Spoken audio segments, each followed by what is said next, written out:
Que Dieu vous bénisse ce matin. Je vais tirer mon message dans ce titre. Votre gloire. Ce qui fait votre gloire ce matin, c'est que vous avez quelqu'un auprès de vous et celui-là n'est auprès de tout le monde. Vous êtes les seuls et vos frères qui sont ailleurs qui aviez Jésus-Christ auprès de vous ce matin.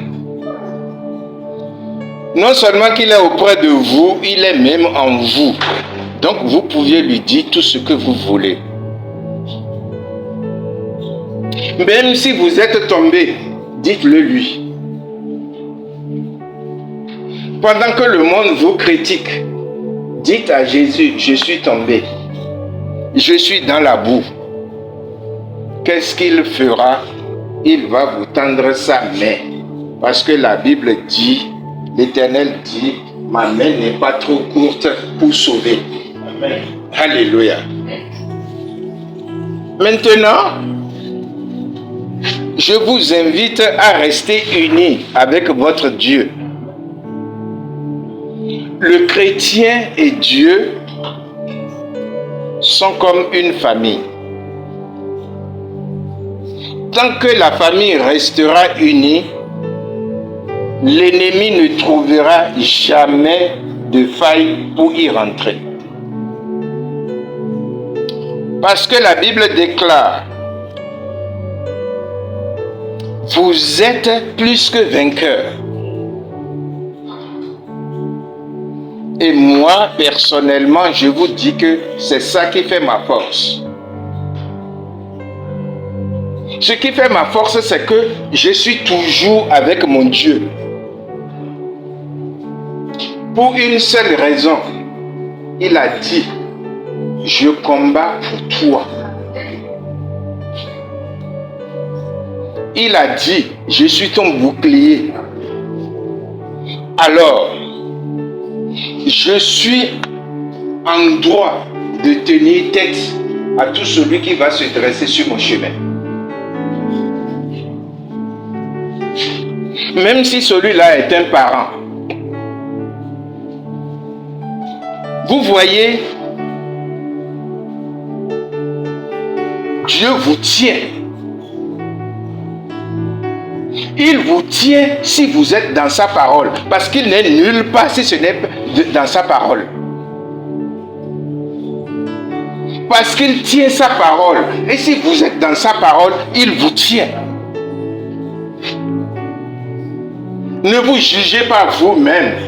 Ah oui, j'ai fait ceci, j'ai fait cela. Est-ce que Dieu est avec moi? Non. C'est même la preuve que Dieu est avec vous. Parce que Jésus a dit, je ne suis pas venu pour les bien portants, mais je suis venu pour les malades. Et moi, je suis l'un des malades. C'est pour moi que Jésus-Christ est venu. C'est pourquoi tous les jours qu'il fait, tous les jours que Dieu me donne, et je me réveille, mes yeux sont rivés sur mon Dieu et non sur quelqu'un d'autre. Mes yeux sont rivés sur mon Dieu et non sur quelqu'un d'autre qui dit de n'importe quoi sur ma vie. Qu'est-ce qu'il en sait? Parfois, nous sommes tellement problématiques que nous nous attardons sur les « on a dit ». On a dit. On a dit. Mais je me pose une question. Parmi les « on a dit », on a dit, on a dit, parmi eux tous là, personne n'est allé à la croix pour vous. Personne n'est allé à la croix pour vous réconcilier avec votre Dieu. Seul Jésus-Christ l'a fait. C'est pourquoi moi, des dizaines d'années, je n'écoute plus les on a dit, on a dit. On peut dire. Mais parmi les on là, qui est allé à la croix pour moi? Si ce n'est Jésus-Christ lui seul. Mais qu'ils disent ce qu'ils veulent dire à mon propos. Qu'est-ce qu'ils en savent? Maintenant, l'apôtre Paul ne s'adresse pas à tout le monde. Non. Il ne s'adresse pas à tout le monde. Surtout pas à ceux qui savent tout. Et qui ne veulent rien entendre de quelqu'un d'autre. Ils ont de grands diplômes. Ils connaissent toute la Bible. Ils savent ce que Dieu attend d'eux. Et même, ils vont vous conseiller sur ce que Dieu attend de vous. C'est une aberration spirituelle. Ce n'est pas de ceux-là. Ce n'est pas à ceux-là que Paul adresse son exhortation. Mais Paul s'adresse à des gens petits. Des gens petits comme vous et moi. Nous ne connaissons rien. Nous attendons seulement à Dieu, Dieu lui seul. Nous attendons que Dieu nous fasse grâce. Que Dieu nous fasse miséricorde.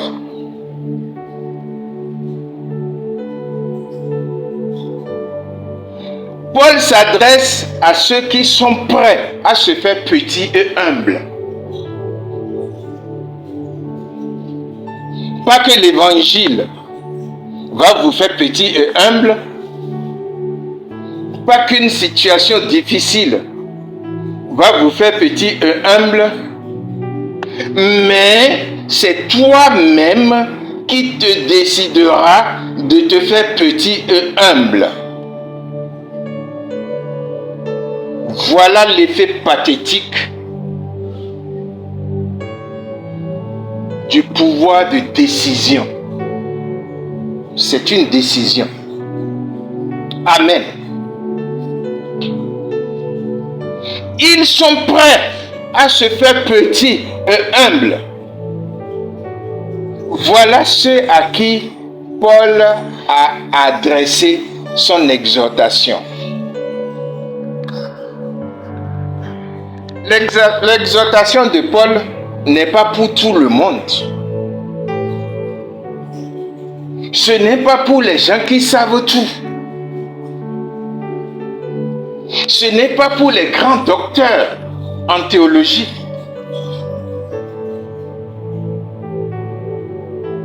Ce n'est pas pour les grands docteurs dans la loi. D'ailleurs même, il y en a un qui est grand docteur dans la loi. Et il était exceptionnel dans son temps. C'est Paul. C'est le même qui a donné l'exhortation. Mais en ce moment, il n'y connaissait rien. Jusqu'à ce qu'un jour, Dieu l'a rencontré dans la colonne de feu sur la route de Damas. Et alors, il a connu tout. C'est pourquoi il a déclaré: je l'ai connu comme un avorton. Alléluia. Et lorsqu'il a connu, il n'est pas retourné dans Jérusalem chercher les autres. Mais il est allé directement dans le désert de l'Arabie. Afin que ce Dieu qu'il a rencontré Ce Dieu à qui il a posé une question. Qui es-tu, Seigneur? Et il a dit, je suis Jésus-Christ que tu persécutes. C'est lui-même qui lui a enseigné ce que je vous dis ce matin. Vous ne pouvez jamais finir de connaître Dieu si vous êtes humble. Parce qu'il est Dieu et parce qu'il est infini. Alléluia. Mais aujourd'hui, beaucoup de théologiens semblent connaître Dieu parfaitement. Vous voyez, la connaissance de Dieu vient de Dieu lui-même. Cela ne vient pas de quelqu'un. Maintenant, écoutez attentivement, car vous allez entendre ces conseils que vous allez entendre, vous ne les entendrez nulle part, même pas dans les séminaires, ni dans les grandes écoles de théologie. Non. Et dans Romains 12, 1 à 16, la parole de Dieu nous dit: je vous exhorte donc, frères, par les compassions de Dieu. Alléluia. Il faut que vous soyez dans la compassion de Dieu, dans les compassions de Dieu, pour que cette exhortation soit pour vous. Je vous exhorte donc, frères, par les compassions de Dieu, à offrir. Donc c'est un cadeau que vous faites à quelqu'un. À offrir votre corps comme un sacrifice vivant.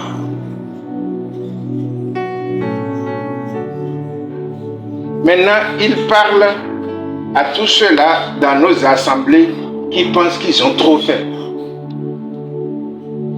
Comme un sacrifice vivant, saint. Je dis bien saint. Et la Bible dit, sans la sainteté, personne ne verra Dieu.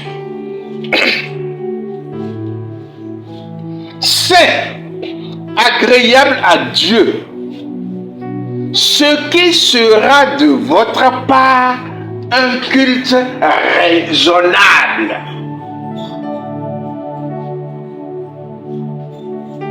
Ce n'est pas parce que vous êtes venu à l'église, vous aviez chanté, tout le quartier vous a entendu, que vous aviez offert un bon culte à Dieu. Non. Je reprends. Il dit, je vous exhorte donc, frères, par les compassions de Dieu, à offrir votre corps comme un sacrifice vivant, saint, agréable à Dieu, ce qui sera de votre part un culte raisonnable. Donc, si je dois tirer une conclusion, Dieu vous a fait don de Jésus-Christ. Et vous, en retour, vous lui faites don de votre corps, de votre esprit et de votre âme.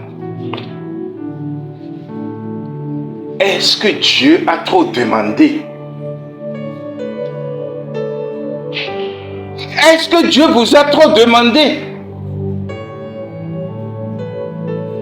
Que chacun réponde à cette question. Cette réponse est privée. Aujourd'hui, les chrétiens et les chrétiennes ont peur de naître de nouveau. Voilà le vrai problème. Ils ont peur de naître de nouveau. Alors que Frère Branham dit que vous devez naître de nouveau.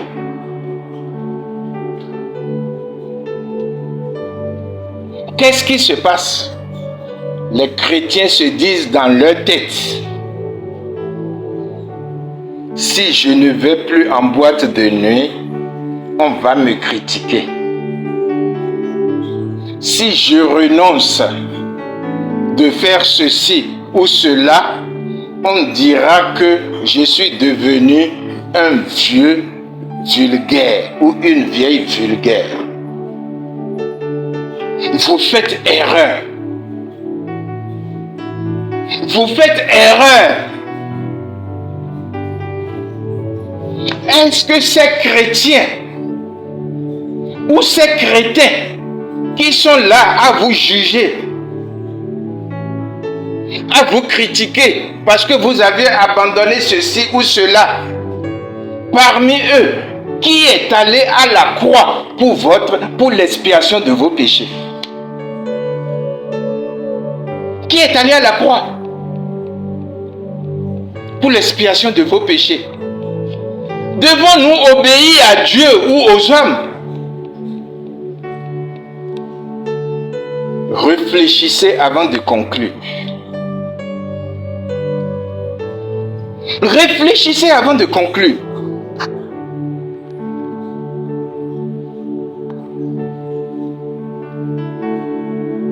Au verset 2, il dit, la parole de Dieu dit, écoutez attentivement, ne vous conformez pas au siècle présent,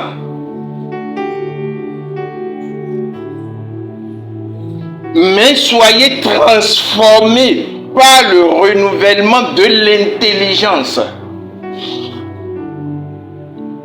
afin que vous discerniez quelle est la volonté de Dieu, ce qui est bon, agréable et parfait. Voilà la vérité. Et aujourd'hui, qu'est-ce qu'on voit? Les chrétiens et les chrétiennes se conforment au siècle présent. Ils veulent vivre comme les autres, penser comme les autres, réfléchir comme les autres.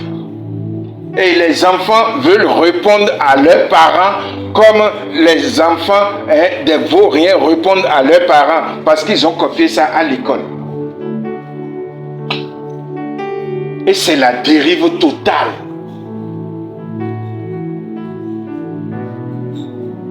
On est sur la route de l'enfer à plus de 100 à l'heure.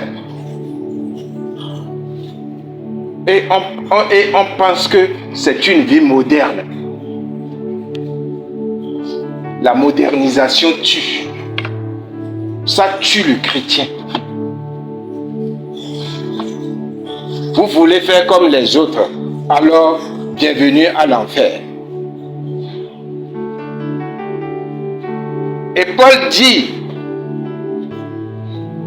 au verset 3 du chapitre 12, par la grâce qui m'a été donnée, je dis à chacun de vous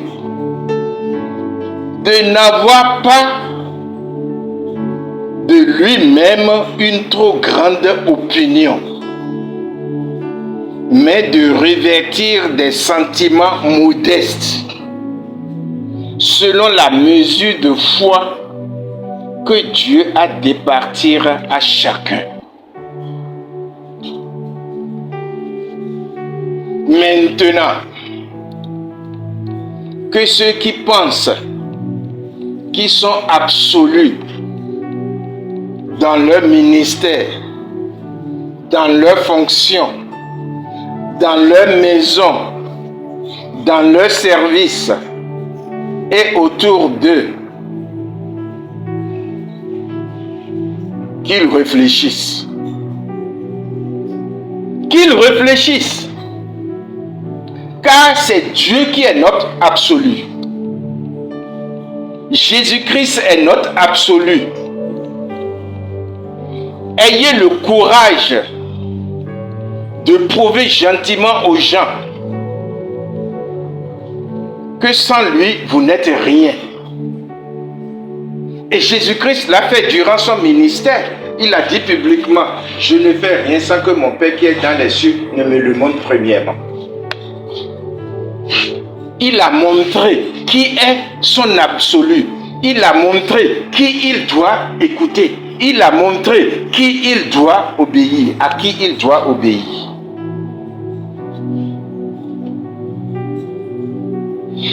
Nous tous, ceux qui sont ici, devant moi, ou ceux qui sont en train de m'écouter maintenant sur les ondes, ou tous les autres qui sont ailleurs, nous tous, nous sommes entre les mains de Dieu ou de Satan. Et ils font de nous ce qu'ils veulent. Et c'est à nous de choisir à qui nous voulons obéir. Toute la question se trouve là. Au verset 4, il dit, comme nous avions plusieurs membres dans un seul corps, et que tous les membres n'ont pas la même fonction, ainsi, nous qui sommes plusieurs,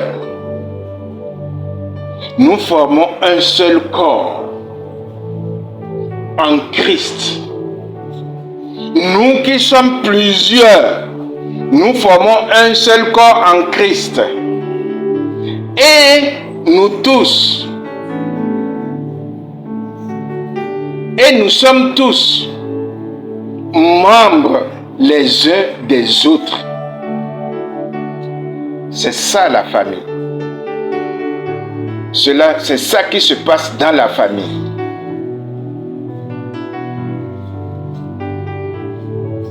Et c'est comme ça qu'une famille doit être. Vous êtes plusieurs, mais en réalité, vous êtes un. C'est comme ça qu'un couple doit fonctionner. Le mari doit protéger sa femme, la femme doit protéger son mari, et les deux doivent protéger leurs enfants. C'est comme ça. Au verset 6, la parole de Dieu dit, puisque nous avons des dons différents, selon la grâce qui nous a été accordée, que celui qui a le don de prophétie l'exerce selon l'analogie de la foi. Que celui qui est appelé au ministère s'attache à son ministère. Que celui qui enseigne s'attache à son enseignement. Alléluia. Et que celui qui exhorte à l'exhortation. Que celui qui donne le fasse avec libéralité. Que celui qui préside le fasse avec zèle. Que celui qui pratique la miséricorde le fasse avec joie. Que la charité soit sans hypocrisie. Ayez le mal en horreur. Attachez-vous fortement au bien. Par amour fraternel, soyez pleins d'affection les uns pour les autres. Par honneur, usez de prévenance réciproque. Je dis bien réciproque. Ayez du zèle et non de la paresse. Soyez fervents d'esprit.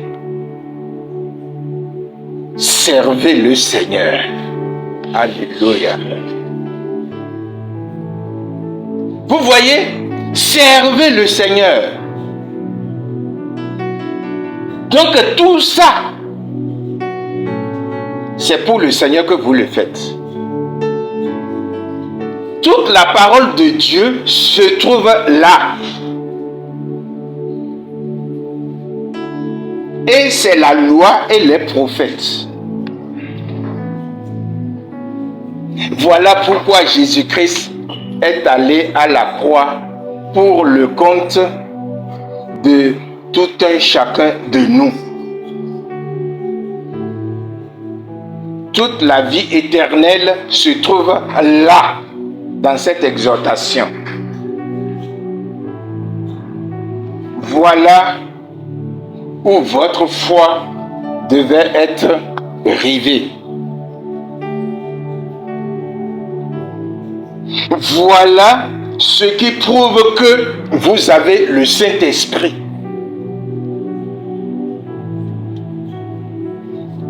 Au verset 12, la parole de Dieu nous dit: réjouissez-vous en espérance, soyez patients dans l'affliction, persévérez dans la prière. Voilà comment devait être notre comportement. Qu'est-ce qu'on voit aujourd'hui? Un chrétien souffre un peu, une chrétienne souffre un peu. On dit, les gens sont même me voir une fois, il y a quelques années. Oui, pasteur, on est en train de prier depuis là, mais Dieu n'a rien fait. Et ma réponse était directe. Dieu ne fera rien parce que vous priez. Car il fait chaque chose en son temps et en sa saison. Il n'a pas d'ordre à recevoir de vous parce que vous priez. Si vous ne voulez pas prier, taisez-vous. D'autres sont en train de prier. Et qu'est-ce que Jésus-Christ a dit devant ses disciples? Ils étaient là. Il dit, s'ils refusent de crier, les pierres vont crier. Ce n'est pas parce que vous priez que vous faites quelque chose de formidable. Ça devient formidable lorsque vous finissez de prier, vous y ajoutez la foi et vous attendez que Dieu fasse quelque chose. Voilà, là où vous êtes formidable. Vous n'êtes pas formidable parce que vous priez. Si vous ne voulez pas prier, taisez-vous. Taisez-vous. Les problèmes vont continuer. Les difficultés vont continuer. Dieu n'a peur de personne. Il ne fait exception de personne. Nous sommes là pour obéir, pour lui obéir. Nous ne sommes pas là pour lui donner des ordres. Ça, c'est Dieu mal compris. Soyez comme notre Seigneur Jésus-Christ. Qu'est-ce qu'il a dit dans le jardin de Gethsémani? Il a dit, Père, je voudrais que cette coupe passe auprès de moi. Mais que ce ne soit pas ma volonté, mais ta volonté.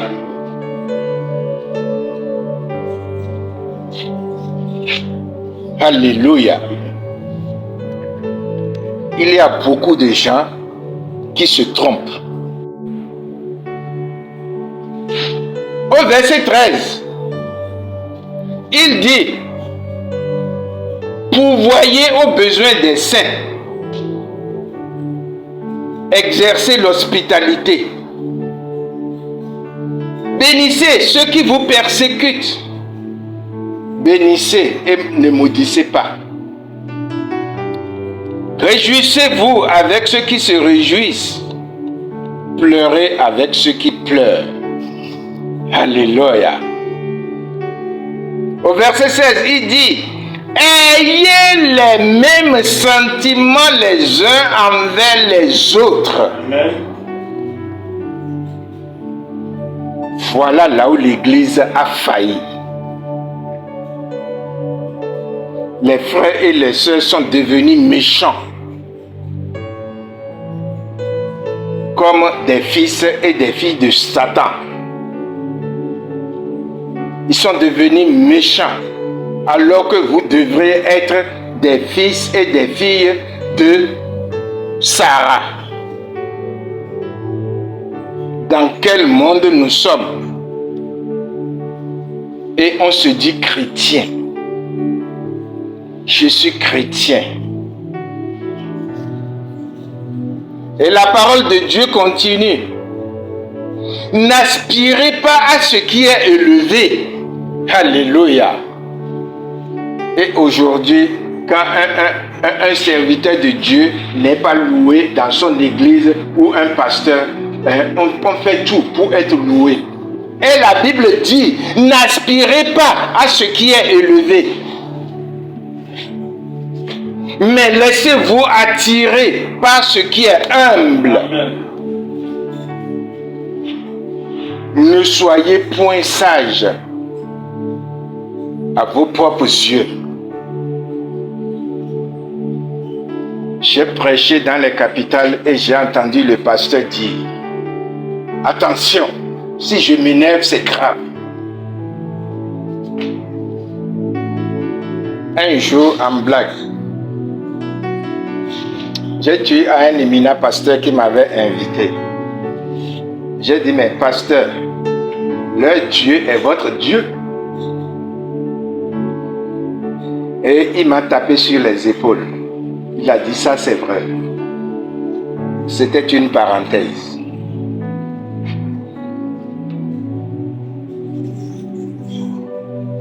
La Bible dit, ne soyez point sages à vos propres yeux.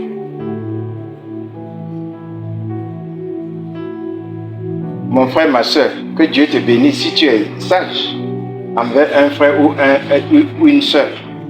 Ce qui est sûr, Dieu te le rendra au centuple. Car mon Dieu, votre Dieu, ne doit jamais à quelqu'un.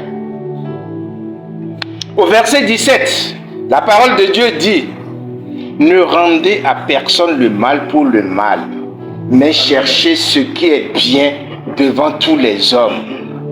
Il est possible, s'il est possible, autant que cela ne dépende de vous, soyez en paix avec tout le monde.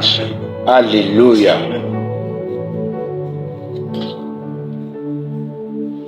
Moi, je fais tout pour être en paix avec tout le monde.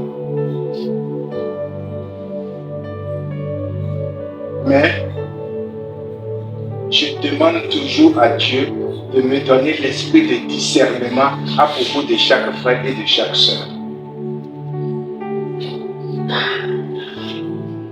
Et frère Branham a prêché là-dessus. Avoir l'esprit de discernement.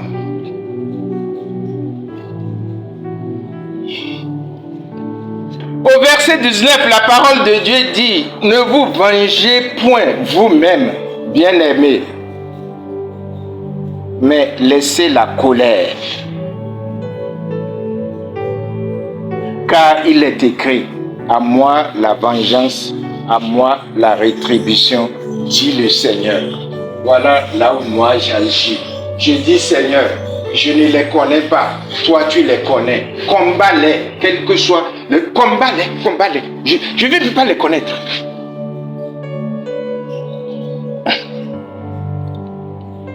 Au verset 20, il dit, mais si ton ennemi a faim, donne-lui à manger. S'il a soif, donne-lui à boire. Car en agissant ainsi, ce sont des charbons ardents que tu amasses sur sa tête. Alléluia. Voilà pourquoi je prie pour tout le monde. Alléluia. Même pour mes ennemis, je dis tout le monde, Seigneur, bénis-les. Pardonne tous leurs péchés. Pouvoir à tous leurs besoins spirituels et matériels. Maintenant, après ma prière, Dieu va faire le tri. Il va faire le tri. Il dit non. Celui-là était contre mon fils. Paf, je le tape. Celui-là était contre mon fils. Paf. Moi, je suis là pour prier pour tout le monde. Et lui, il est là pour tamiser ceux à qui ces prières doivent aller réellement. C'est ça la vérité. Voilà là où le chrétien est plus que vainqueur. Au verset 21, il dit, ne te laisse pas vaincre par le mal, mais surmonte le mal par le bien. Et comment moi je surmonte le mal par le bien? C'est que je prie pour tout le monde. Ma prière va à tout le monde. Ma prière c'est pour tout le monde. Dans mon pays, là où je suis, dans ce pays, et ailleurs, et partout, il y a les guerres et le bruit de guerre. Je prie pour eux. Parce que je suis là pour prier pour les gens. Paul a dit, voilà pourquoi Dieu m'a envoyé pour prier pour les malades. Frère Branham a dit, voilà pourquoi Dieu m'a envoyé pour prier pour les malades. Et il a même dit la dernière fois, mon ministère est basé à 95%, à 85% pour la prière pour les malades. C'est Frère Branham qui a dit ça. Mes amis,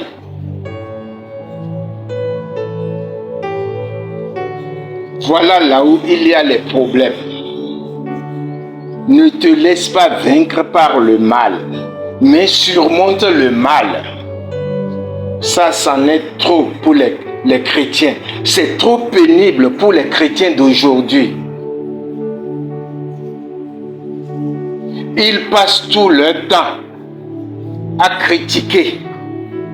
J'ai fait ceci, on ne m'a pas fait ceci. C'est moi qui fais ça, on ne m'a pas fait ça. D'autres critiquent même tellement leur pasteur qu'ils sont prêts à lapider leur pasteur que si on dépose leur pasteur et qu'on dépose et Satan, ils vont lapider leur pasteur. Quelle intelligence minable spirituelle. Miséricorde à vous. Tout celui que Dieu a choisi pour diriger une église, pour faire un ministère ou dans une famille, sachez que la première des choses, celui-là a un défaut. Et Dieu connaît ses défauts avant de le choisir. Pourquoi Dieu n'a pas délégué un ange pour venir prêcher dans les églises?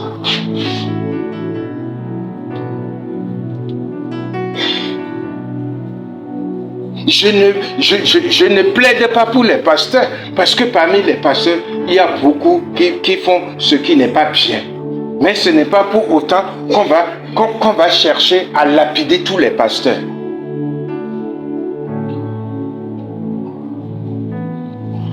Mes amis, changez d'intelligence. Maintenant, mes amis, j'ai quelque chose à vous dire. Saint Paul exhorte uniquement ceux qui sont baptisés au nom de Jésus-Christ. Alléluia. Maintenant, je vais taper fort. L'exhortation que vous venez d'entendre, c'est uniquement pour ceux qui sont baptisés au nom de notre Seigneur Sauveur Jésus-Christ. Ceux qui sont baptisés au nom du Père et du Fils et du Saint-Esprit ne sont pas concernés. Alléluia.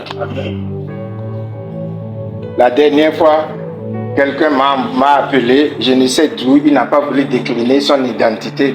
Il dit, mais pasteur, si vous prêchez comme ça, mais qui sera sauvé? J'ai dit, je te renvoie à la Bible. Ce qui est impossible à Dieu, aux hommes est possible à Dieu. Il a raccroché. L'exhortation de Paul s'adresse uniquement à ceux qui sont baptisés au nom du Seigneur Sauveur Jésus-Christ. Point barre. L'exhortation de Paul n'est pas pour ceux qui sont baptisés au nom du Père, du Fils et du Saint-Esprit. Cette exhortation ne les concerne pas. Pourquoi? Parce qu'ils feront tout leurs efforts. Et cependant, ils n'y arriveront pas. Ils n'y arriveront pas. Seul le Saint-Esprit, qui est l'Esprit de Dieu en vous, qui vous fera monter. C'est lui qui vous aidera à aller à la perfection. C'est le Saint-Esprit qui vous aidera à accomplir l'exhortation de Saint Paul. Ceux-là seulement qui sont baptisés au nom de Jésus-Christ. Si ce n'est pas ça, vous n'y arriverez jamais. Vous n'y arriverez jamais avec vos propres efforts. Non et non. Non et non. C'est pourquoi la parole de Dieu déclare dans Actes 2, 38 à 41. La parole de Dieu dit, Pierre leur dit, répentez-vous et que chacun de vous soit baptisé au nom de Jésus-Christ pour le pardon de vos péchés. Et vous recevrez le don du Saint-Esprit. Vous voyez, c'est un don venant de Dieu lui seul. Pas d'un séminaire, pas d'un bishop, pas d'une fin d'études bibliques, pas d'un docteur en théologie. C'est le vrai Dieu, lui seul, qui vous fait ce don. C'est pourquoi la Pentecôte est une expérience. Ce n'est pas une dénomination. Amen. La Pentecôte, c'est une expérience. Ce n'est pas une dénomination. Au verset 39, il dit, car la promesse est pour vous, pour vos enfants et pour tous ceux qui sont au loin, en aussi grand nombre que le Seigneur notre Dieu les appellera. Merci Seigneur parce que tu m'as appelé. Et pas plusieurs autres paroles. Il les conjurait et les exhortait disant, sauvez-vous de cette génération perverse. Ceux qui acceptaient sa parole furent baptisés en ce jour-là et le nombre des disciples augmenta d'environ 3000 âmes. Maintenant qu'un docteur de la parole vienne me dire le contraire. Mes amis, sauvez-vous de cette génération qui est dans une mort certaine. Sortez du milieu d'elle. Reprenez votre baptême. Je le répète, reprenez votre baptême. N'écoutez pas ces enseignants rétrogrades qui n'ont aucune information de la part de Dieu. Ne les écoutez pas. Aucune personne dans la Bible n'a été baptisée au nom du Père, du Fils et du Saint-Esprit. Sinon, montrez-moi. Dites-le-moi. Montrez-moi les passages et mettez-moi ça dans les commentaires.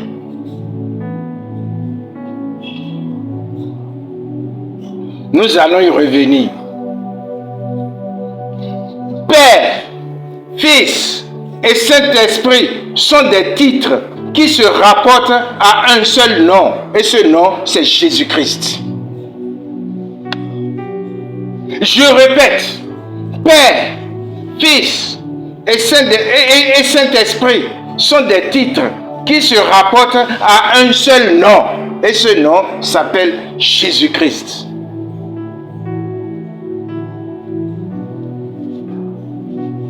Alors, tout ce que Dieu est, il l'a déversé en Jésus-Christ.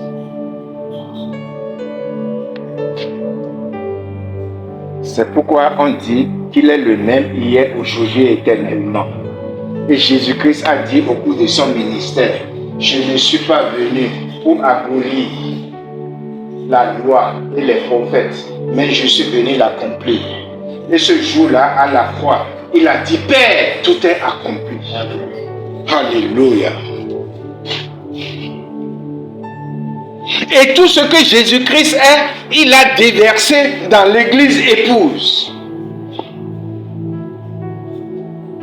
Voilà pourquoi, dans ma dernière prédication, j'ai dit que la première gloire de Dieu, c'est Jésus-Christ. Et l'autre, deuxième gloire de Dieu, c'est vous. Et pourquoi vous? Parce que vous êtes dans l'église épouse. Merci Seigneur, parce que je suis dans le nombre. Voilà pourquoi nous sommes les co-héritiers de notre Seigneur Sauveur Jésus-Christ. Mes amis, comprenez la lettre de Dieu qui est la lettre d'amour pour l'église épouse. Ne restez pas là et vous allez vous ternir sur les petits manques que vous avez maintenant. Vous êtes plus précieux que cela. Vous êtes un miracle de Dieu. Et Dieu lui-même il a fait de nous des petits dieux. Nous ne sommes pas n'importe qui. Nous sommes même supérieurs aux anges. Amen. Prions. Dieu peut faire toutes choses, toutes choses, toutes choses. Dieu peut faire toutes choses pour moi. Il est l'alpha et l'oméga, le commencement et la fin. Dieu peut faire toutes choses pour moi. Baissons la tête. Seigneur, nous savons que tu peux faire toutes choses pour nous et pour la gloire de ton nom. Abraham a vu ce soleil qui va se coucher tout à l'heure. Les patriarches ont vu ce soleil qui va se coucher tout à l'heure. Josué a vu ce soleil qui va se coucher tout à l'heure. Et même il l'a arrêté parce qu'il avait besoin de la lumière pour terminer le combat que tu lui as confié. Aujourd'hui, nous voyons ce même soleil et nous le verrons se coucher encore tout à l'heure. Cependant, nous sommes la lumière du monde. Et toi, tu es le même hier, aujourd'hui et éternellement. Abraham n'est pas là ce matin. Les patriarches ne sont pas là ce matin. Josué n'est pas là ce matin. Mais tu es toujours là. Nous sommes là avec toi. Et tu veux que nous nous laissions conduire par toi, afin que tu puisses mieux agir au travers de nous. c'est ce qui fait de nous un miracle, des miracles. Merci Seigneur. Aide-nous maintenant, pendant que nous sommes là, dans ta présence. Aide-nous à être comme Jésus. Aide-nous à manifester la gloire de ton nom. Pardonne nos manquements à ta parole. Accorde-nous ta miséricorde et ton amour parfait, afin que le monde sache que nous t'appartenons. Ne permets jamais et jamais et jamais, Père, ne permets jamais que nous soyons dans la confusion. Viens à notre secours à chaque fois que le besoin se fera sentir. Viens à notre secours avant que les gens ne disent où est leur Dieu. Notre Dieu est au ciel et il a les yeux rivés sur nous. Quelqu'un a dit, lorsque la mer a barré le chemin à Israël, tu as baissé tes yeux sur elle et elle a dû se fendre et Israël est passé à pied sec. Mais Jésus a dit, ils sont tous morts dans le désert.